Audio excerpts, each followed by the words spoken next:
Whenever you cut wood, you have to be concerned about tear out. And tear out is what happens when a blade makes the cut and it sort of pulls the grain with it and splinters right at that cut point. So to avoid that, we typically use zero clearance inserts and sacrificial fences to help support the fibers.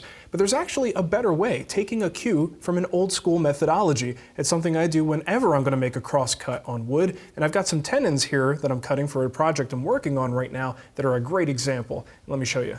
This is a very simple marking tool called a cutting gauge. And you see we've got a movable fence here and a blade that allows us to scribe the grain. And by pre-cutting that grain across the grain, we actually sever the fibers ahead of time. So when the saw blade makes its cut, we have a nice clean edge. Now this one's set for a pretty big tenon, 4 1/8. And I just run it along the edge and scribe a very fine line. And I'll do this on all 4 sides.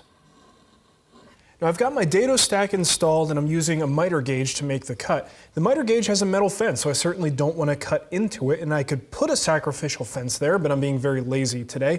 So I'm just going to make this cut with this piece hanging into this open space. And my zero clearance isn't much of a zero clearance. Most of these stock dado inserts really aren't going to hug the blade very tightly. So without any of that support that we normally would want there, I'm going to make these cuts with my blade right on my line.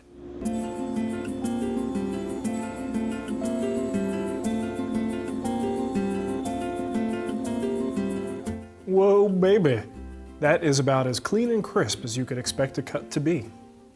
Now, I'm not saying you don't need zero clearance inserts and sacrificial fences. You should still have them on your tools. But if you have a little trick like this up your sleeve, you can absolutely be sure that all your results are going to be perfect cuts.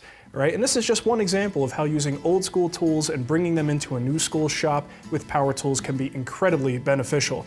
And in fact, it's just one of the things that I recommend in my book, Hybrid Woodworking. So if you want a copy, go to twwstore.com and check it out. All right, thanks for watching, everybody.